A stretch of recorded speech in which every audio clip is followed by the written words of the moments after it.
ఇంత దుర్మార్గమైనటువంటి ఆలోచన మరి ఎక్కడి నుంచి వచ్చింది, ఎలా వచ్చింది ఆలోచన చేయాలి. ఇప్పటికి పోలీసుల్ని ఐపీఎస్ ఆఫీసర్లు సస్పెండ్ చేశారు.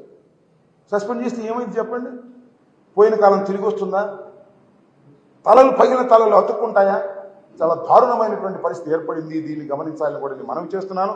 అంతేకాదు, నా నియోజకవర్గంలో ఇవాళ కూడా తొండపి అనే గ్రామం అనాథగా అల్లాడుతూ ఉందని మనం చేస్తున్నాం.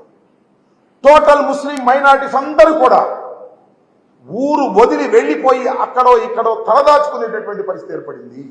ఇంత దారుణం అండి. ఒక కల్చరల్ సొసైటీలో, ఒక రక్షణ కలిగినటువంటి సొసైటీలో, ఒక ప్రజాస్వామ్యంలో ఊర్లో ఉన్న ముస్లిం మైనారిటీస్ అందరూ కూడా ఎక్కడెక్కడికో పిడుగురాళ్ళ దూర ప్రాంతాలకు వెళ్ళి తలదాచుకోవాల్సినటువంటి పరిస్థితి ఏర్పడిందంటే ఏమిటి? ఇంకా మానవ సమాజం ఉందా లేదా ఆలోచించమని మనం చేస్తున్నాం.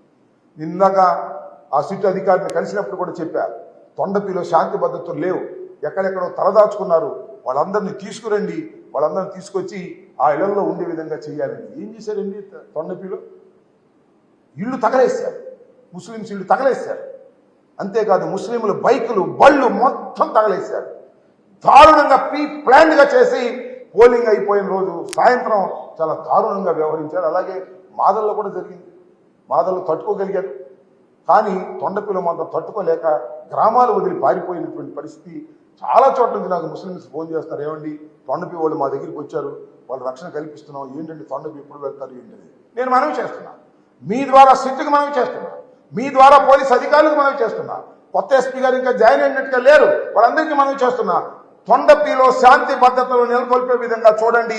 ఎవరైతే ఇళ్లు వదిలి పారిపోయి ఎక్కడో తలదాచుకుంటున్నారో వాళ్ళందరినీ తీసుకొచ్చేటటువంటి ప్రయత్నం చేయండి.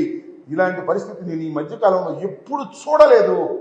ఊళ్ళు వదిలిపెట్టి వెళ్ళిపోయినటువంటి పరిస్థితి, లా అండ్ ఆర్డర్ ఏమైపోయింది ఈ సమాజంలో అనేటువంటి బాధ కలుగుతా ఉంది. తొండపి మీద దృష్టి పెట్టి అక్కడ ఉన్నటువంటి ఇళ్లను సరిచేసి ఎవరైతే పారిపోయి బతుకుతున్నారో వాళ్ళందరినీ తీసుకొచ్చే కార్యక్రమం చేయవలసినటువంటి బాధ్యత మానవతా దృక్పథంతో కూడా ఉంది, చట్ట ప్రకారం కూడా ఉంది. ఆలోచన చేయమని మనవి చేస్తున్నా. నేను భావిస్తున్నాను ఈ సిట్ వచ్చిన తర్వాత అనంతపూర్లో కానీ లేదు పల్నాడులో కానీ విచారణ జరిగిన తర్వాత చాలామంది నేరస్తులు, ముఖ్యంగా దీనిలో నేరస్తులు పోలీసు వారే, బయట వారు ఏం కాదు, డబ్బులు ఇస్తే తీసుకున్న వాళ్ళు, సమయానికి డ్యూటీ చేయని వారు, అలసత్వం వహించేవారు, నువ్వు చేసుకోరా బాబు అనేవాడు, వాళ్ళందరి మీద యాక్షన్ తీసుకోవాల్సిన అవసరం ఉంది.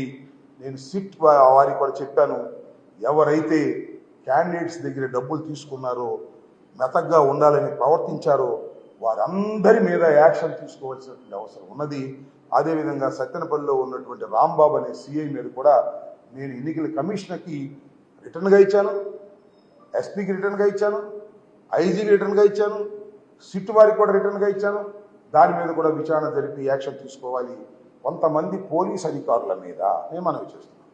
ఇంత అరాచకం జరిగిన తర్వాత, ఇంత law and order problem create అయిన తర్వాత, ఇంత దౌర్జన్యాలు జరిగిన తర్వాత, ఇంత వైఫల్యం జరిగిన తర్వాత పోలీసు వారి మీద యాక్షన్ తీసుకోకపోతే ఖచ్చితంగా ఇంక సమాజం ఉండదని కూడా మనం చేస్తున్నాం.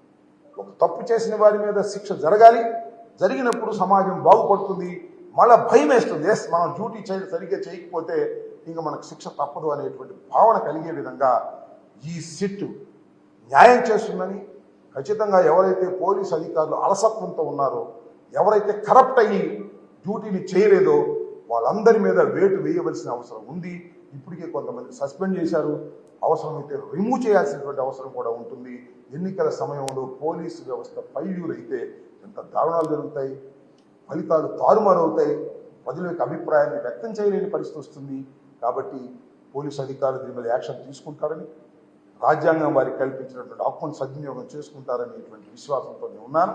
అదే విషయాన్ని వారికి కూడా చెప్పడం జరిగిందని కూడా ఈ సందర్భంగానే మనం ఎవరైనా అటువారైనా ఇటువారైనా, మా వాళ్ళు కూడా కొన్ని చోట్ల అగ్రెసివ్గా ఉంటే ఉండవచ్చు, నేను కాదు నాన్న. That is also failure of the police. ఒక చోట బ్రేక్ చేసినట్టయితే ఆటోమేటిక్గా వాళ్ళు కూడా బ్రేక్ అయిపోతారు.